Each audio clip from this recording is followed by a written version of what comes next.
का आपल्या सर्व भक्तांसोबत मला दिला आहे आणि देवाची महिमा खरोखरच महान आणि महान आहे.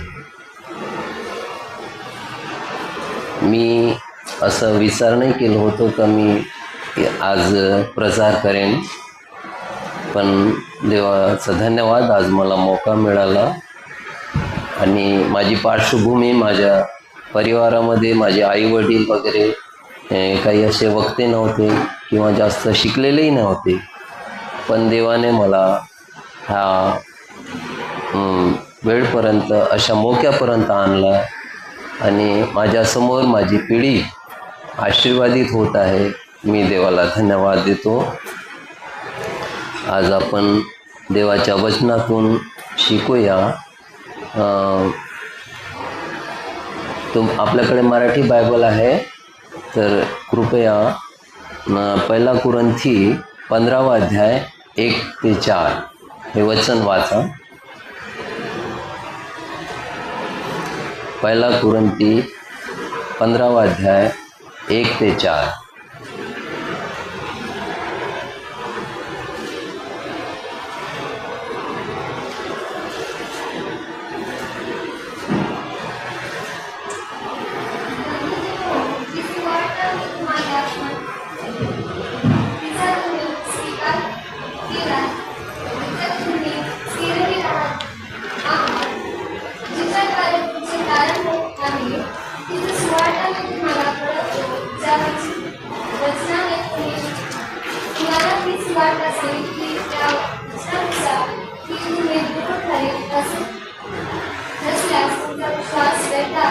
कारण मला जे सांगण्यात आले ते मी तुम्हाला सांगते.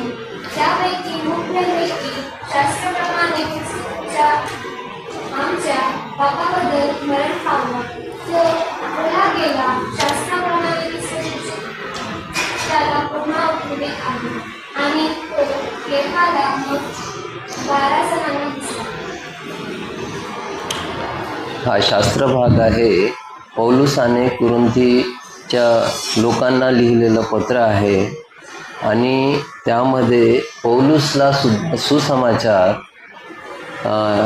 प्रेरितांकडून मिळालेला आहे. येशू ख्रिस्ताचा कडून डायरेक्ट पौलुस प्रेरित हे 12 चेलांमधले नव्हते, परंतु त्यांना सुसमाचार सांगितला गेला आणि ते त्यामध्ये दृढ होऊन ते ह्या कलिस्याला, कुरिन्थीच्या कलिस्याला सांगत आहेत. तर ख्रिस्ताचा जो सुसमाचार आहे, ख्रिस्त आमच्या पापासाठी मारला गेला, गाळला गेला आणि 3ऱ्या दिवशी जिवंत झाला. हा जो मेन सुसमाचार आहे, हा प्रत्येक व्यक्तीला समजणं आवश्यक आहे. जर यामध्ये आम्ही स्थिर नाही राहिलो तर आपल्या जगण्याचा काहीच फायदा नाही. आपल्याला नेहमी लक्षात ठेवायचं आहे का ख्रिस्त माझ्या पापासाठी मारला गेला आहे, माझ्या पापासाठी गाळला गेला आहे आणि माझ्या उद्धारासाठी तो जिवंत झालेला आहे. आणि एक दिवस जरूर मी जरी मरून जाईन तरी पण तो मला मृत्यूमधून जिवंत करेल. आणि ह्यासाठी आपण एक पुन्हा वचन वाचूया.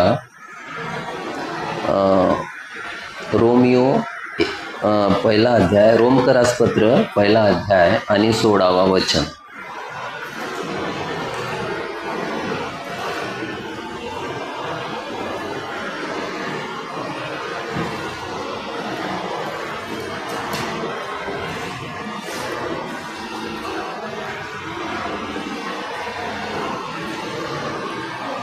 कृपया कोणी वाचा. रोमकरास पत्र 1 अध्याय आणि 16वा वचन. कारण मला ख्रिस्ताच्या सुवार्तेची लाज वाटत नाही, कारण विश्वास ठेवणाऱ्या प्रत्येकाला, प्रथम यहूद्यांना मग पेलेयांना कारणासाठी ती देवाचे सामर्थ आहे. येशू ख्रिस्ताच्या सुसमाचाराची मला लाज वाटत नाही, असा संत पौलुस बोलतो आहे. आपण टी व्हीवर खूप सारे ॲडव्हर्टाईज बघतो आहे, खोट्याही ॲडव्हर्टाईज राहतात, इतक्या खोट्या ॲडव्हर्टाईज राहतात काही विचारायचं काम नाही. परंतु सुसमाचार हे खोटं आहे का? नाही ना. सत्य आहे, 100% खरं आहे. तर आम्हाला कशाला लाज वाटायची? तर पौलुस जसा म्हणतो का मला सुसमाचाराची लाज अजिबात वाटत नाही. तर प्रियानो, आपणही हे अंगीकारूया की ख्रिस्ताची जे सुवार्ता आहे ती खोटी नाही आहे, सत्य आहे. तर सत्यासाठी आम्हाला लाज वाटायला नको आहे. आणि सत्य हेच आहे की ख्रिस्त आमच्या पापासाठी मारल्या गेला. आणि म्हणून देवबाप म्हणतो आहे का ह्या सत्यामध्ये आपण बनून राहणं आवश्यक आहे. जो प्रथम पाप आमचे पूर्वज हव्वा आणि आदम केले आणि त्या पापाचा मोबदला आम्हा सर्व मनुष्य जातीवर आला आणि त्याच्या खंडणीसाठी ख्रिस्ताने स्वतः आपला प्राण देऊन आम्हाला विकत घेतला आहे. आम्हाला जो उद्धार भेटलेला आहे तो वरदान आहे, पण त्याच्यासाठी जो पेड केला आहे, त्याची जी प्राईस आहे, त्याची जी किंमत आहे, ती देवाने स्वतःचा बलिदान होऊन दिली आहे. चुकी तर आदम आणि हव्वानी केली आणि त्याचा परिणाम पूर्ण मनुष्य जातीवर झाला, पण त्याची खंडणी देवाने फेडली. आणि ही गोष्ट सत्य आहे आणि सत्यासाठी आम्ही कधीही लाजायचं नाही आहे. आणि सुसमाचार के लिए मैं नहीं लजाता असं म्हणून संत पौलुस बोलतो आहे. तीच हिंमत आमच्यामध्ये यावी. आम्हीही सुसमाचारासाठी आमच्या मित्रांमध्ये, आमच्या शेजाऱ्यांमध्ये, आमच्या नातलगांमध्ये न लाजता सुसमाचार सांगू शकलो पाहिजे. हे गुण देवबाप आमच्यामध्ये आणो. कारण की देवाच्या वचनात असं लिहिलं आहे, जो अंतपर्यंत धीरज धरेल त्याचाच उद्धार होईल. आम्हाला प्रतिदिवस ख्रिस्ताचा जो ओझा आहे आपल्या खांद्यावर घेऊन चालायचं आहे. परमेश्वराच्या वचनानुसार चालणं म्हणजे साधारण नाही आहे. येशू ख्रिस्त विषय लिहिला आहे का तो दुःख उचलून आज्ञा पालन करणं शिकलंय. आज्ञा तोडणं फारच सोपं आहे, परंतु आज्ञा पाळणं फार कठीण आहे. आमचे लेकरं आज्ञा तोडायला खूप हसतात, परंतु आज्ञा पालन करायला त्यांना म्हणजे खूप जीवावर येते.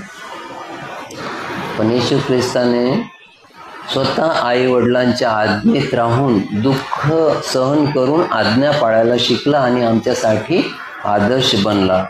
तसंच आम्हाला प्रत्येक दिवशी आज्ञा पालन करत राहणं आवश्यक आहे आणि आपल्या जीवनाद्वारे ख्रिस्ताला प्रगट करणं आवश्यक आहे.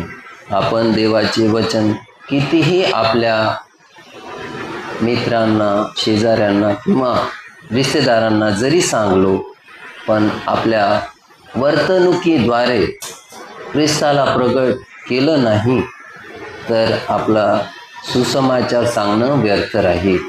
म्हणून आम्ही ढोंगी सुसमाचारक नाही, पण ख्रिस्ताचे सच्चे सुसमाचारक, खरे सुसमाचारक बनून आणि उद्धारामध्ये अखेरपर्यंत टिकून राहण्याचा यत्न करूया. देव आपल्या सर्वांना आशीर्वाद देव. आमेन.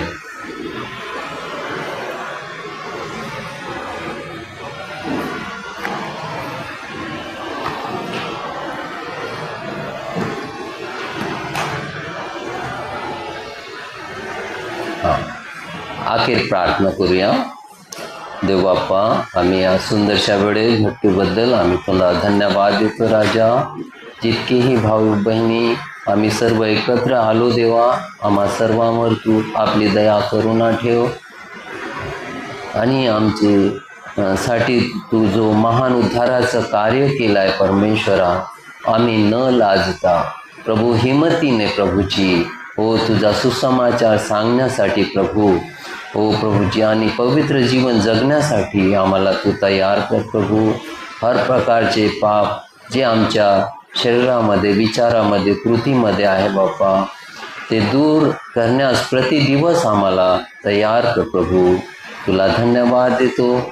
आदर मान गौरव पित्या आम्ही तुला दे विनंती राजा येशू ख्रिस्ताच्या नावात करतो म्हणून तो एकदा बाप्पा. आमेन.